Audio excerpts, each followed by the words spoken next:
The church is not a housing program. We're not a social welfare program.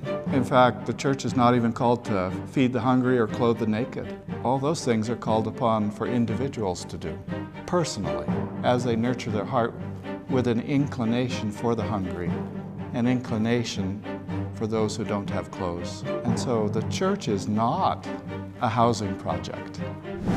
Why did you feel it was important to start Orthodox Montanica? What was the reasoning behind doing it? What was the purpose? The purpose, really at the heart of the matter, was community, bringing people together in unity, which is a central theme in Orthodoxy, but not through a virtual means. We wanted people to come and experience the communal life, the Trinitarian life, the incarnational life of the relationships that are formed that we will carry into eternity. And that was, I think, the motivating force behind, there's other things too that are the conferences involved in, but if you really ask, what's the heart of the matter? What's really kind of motivating? It's a community. It's a Trinitarian life that we want to bring people who are dispersed together, because we're going to carry that into eternity. Father, you've been serving here for the residents of Montana for many years now, right? In this time, building up the church here in Montana, you've been sole priest for quite a bit of time in this area. Yes, yes. How has your experience been with working on community building in Montana? And why do you think it's important that people look to places like this state if they want to start actively pursuing building Orthodox community in rural environments? So I've always thought that building community, if I throw out a fancy word like incarnational Trinitarianism, and then break it down a little bit, Trinitarianism means that our Godhead is a community. And if we're grafted into that by Christ, we're designed to be in community. That's what the potter has made the pot for. That's what he forms the clay with what it's intended to be. And so to be in unity, to be in community, to love one another, that's how you can tell they're a Christian. You can't have a Christian community that doesn't have community.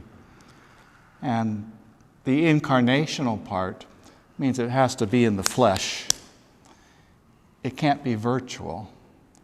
If it's virtual, by definition, it's not fully real. And so it has to be in the flesh. So people have to actually experience one another concretely in reality. And I tell people in the Orthodox Christian Church, if it's not real, we don't do it. So the virtual doesn't fill the bill. And so to gather people together in the flesh, the calling to be church is a calling to gather in the flesh. Christ came in the flesh, and he was risen in the flesh. And so there's a part that has to do, body and soul go together. And a lot of communication that takes place between persons, humans, is nonverbal. And so to be in proximity to another person is to experience them beyond verbiage, beyond text, beyond Snapchat or FaceTime, that there's actual additional human communication that is possible and normal that only takes place when there's a community dwelling with one another. So with that as a foundation, to reclaim community, that maybe some of our cultural mistakes have started to diminish a little bit accidentally. Where we become a little separated, we become a little bit isolated, we become dependent on just text communication, and we don't get to know someone. So I think that difference, that switch in the word to know, where in a modern culture, to know means information. If you really want to know something, you Google it and you go get the information. And then you say, now I know. But historically, to know meant to actually experience someone, to be in their presence, to experience the very heart of a person, is to know them. And that's beyond words. It's beyond explanation. You know, biblically it says if a man knows a woman, that doesn't mean he read her resume. It means they had intimate relations. They experienced each other. And now they know each other. That doesn't mean they can explain each other, but they dwell in each other's presence. And it says the same about God. Be silent and know God. Just shut up and dwell in his presence, experientially. And if it's really God, you can't explain him anyways.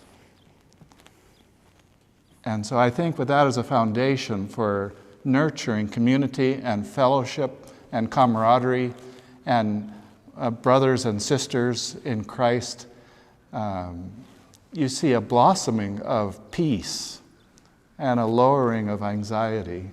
And you see authenticity can come forward when there's no fear. And people can be authentically human. And then they can grow into what they're intended to be, which is more than they currently are. And so you see that whole community becoming edified and built up. And then that community becomes an option that anyone can plug into if they choose. And so doing that in Montana to make a community that's available for others to see, and then whether they choose it or not, at least we've made it available. And we leave everyone to their own free will. But that seems to be what's blossoming Montana right now in this Orthodox Christian context, is a viable, full, safe, human, authentic, no fear. Those are things that are not necessarily all that available in the current culture and some of the mistakes it's made. And whether those mistakes are accidental or on purpose, it doesn't really matter to me. To just keep what's been kept in an Orthodox Christian context, it's simply healthy. Simply healthy. Then you always give people the option to choose a healthy option or not. And if they don't, we don't condemn them, we just love them anyways. For either of you two, not a lot is heard about the monastery that's being built here in Harrison, Montana. Could you guys explain how that got started, kind of the history of the monastery and its work here, getting set up? Where are the dreams of it? Where is it going, basically? I don't know who would be better to answer this. Well, Father has more of a history behind that.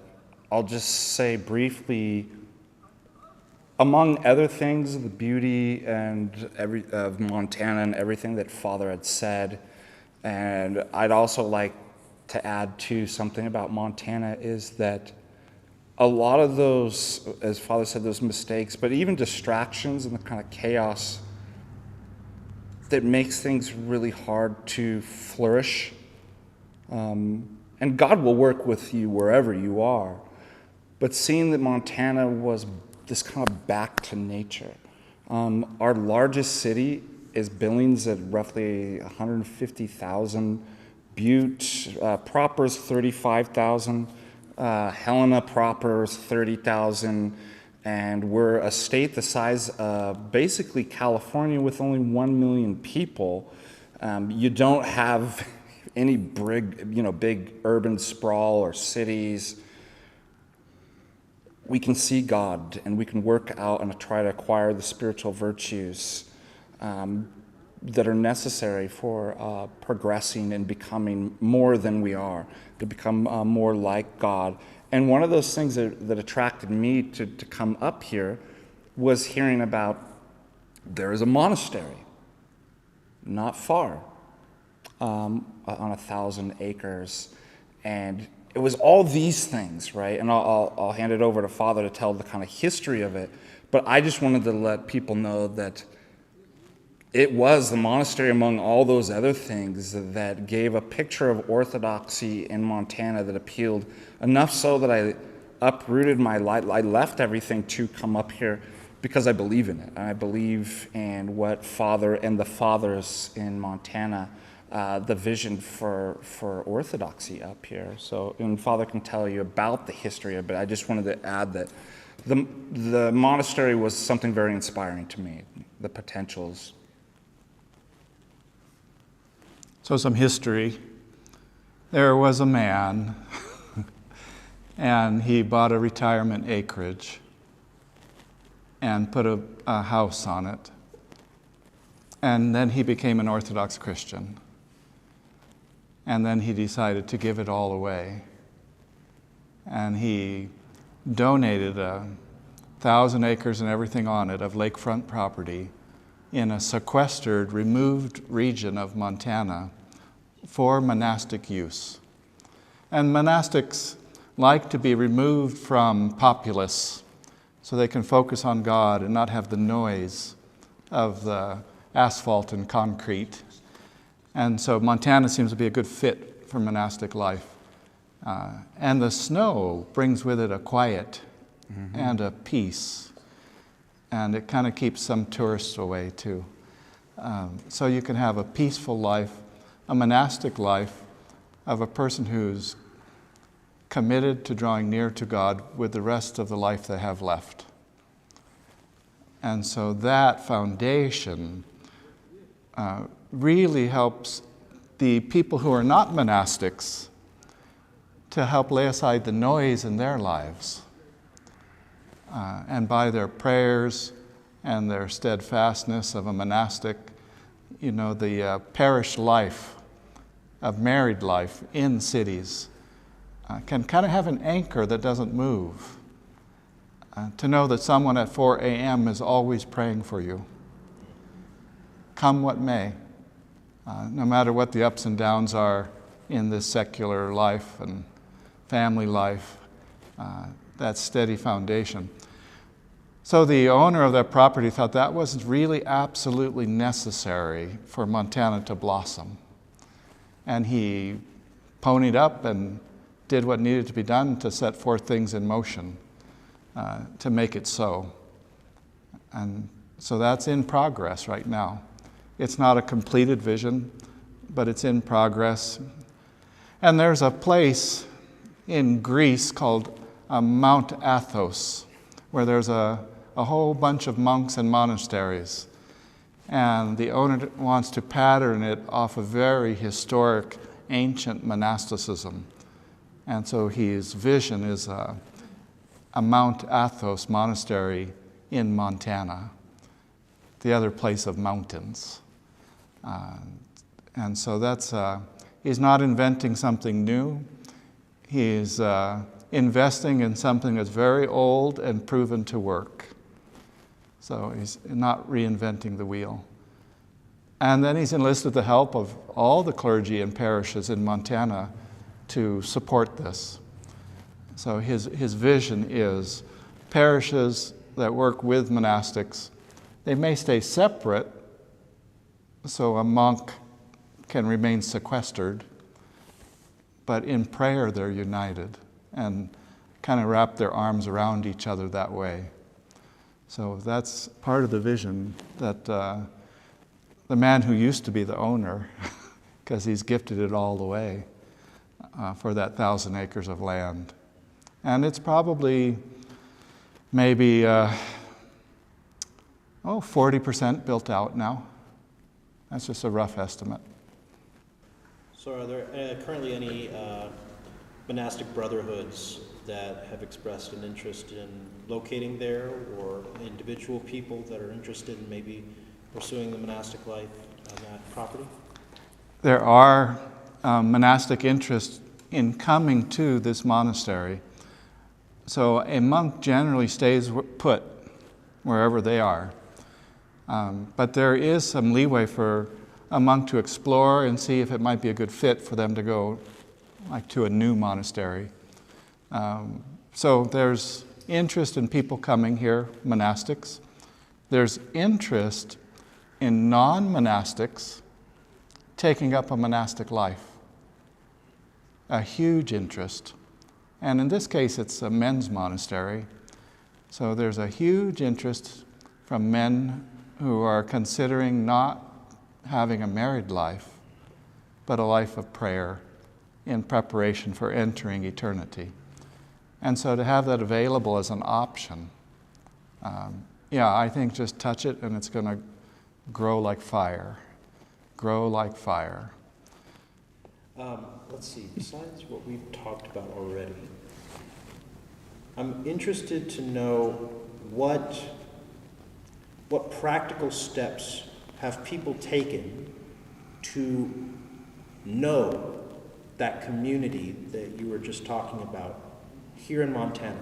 People moving from other places here. Are you doing some kind of community organizing, some kind of planning to get people kind of relatively close to each other? Building neighborhoods, building community outside of just coming into the church to meet. Is that anything like that been done thus far, or is that still kind of very early in planning for people? You, me? I'll just take a little bit and then I'll hand it over to you because you're great. You've had much more experience with this than I. Wherever we're planted, we're given wonderful opportunities. I have the blessing to work at Carroll College, which is a Roman Catholic liberal arts institution, and they've been absolutely wonderful and accepting of me as, and once an Orthodox presence on the campus. And this is part of what I believe is God putting me there for an outreach, to build, to invite, to have people experience Orthodoxy who are outside of Orthodoxy. It's the Great Commission. And for whatever reason, God's put me in academia and in, Carroll College in Helena, and I try to make the best of that and, invite people to come see, experience the liturgy, come to the conferences, come to, even small things, as parish communities, we have bowling nights or a movie night where you can invite a friend. But it's, as Father and I always talk about, it has to be that incarnation. You have to touch the reality. You can't have a phantasma, a virtual reality as a surrogate for what's actually real. So we blossom where we're planted. That's where God's put me for right now, and that's what I can do and offer between the two communities of Helena and Butte. So with regards to your question about building community, what practical steps? The source of life is in the church and drawing near to God and being in union with God and one another. And so we don't have any kind of functional forced plan for housing and making a literal community of where you live and who you live with and proximity. We let all that happen organically. But if you have a community founded in church and Christ and a vision for eternity, then hospitality takes place organically out of love. And with that hospitality comes people drawing near to each other, helping each other, and then the communities that take place organically that way will create, I don't even want to say a proximity, but a familiarity of community. And then it's, you have to leave each person to their own free will. So we're never going to become this cult of a compound, but to instill love and compassion and unity and hospitality. So you asked about, are people coming from other places to come here? To the extent they want to be grafted into a hospitable, community-loving environment, they are, and it is happening. And they do want to accumulate as neighbors because of that level of trust and life involvement. But we let that happen organically because we would never create some kind of cultish compound or something like that. And His Grace actually spoke about this, it's very Eastern, it's not Western. There's no imposed moral system. There's no rules.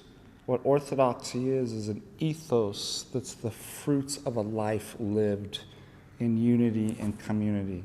And I think that is exactly what you're saying is, and that always respects free will, and it's always organic. The morality and the life and the goods and the virtues are not rules imposed. They overflow out of acquiring an ethos that is actual orthodoxy. I even said a little more blunt and practical. The church is not a housing program.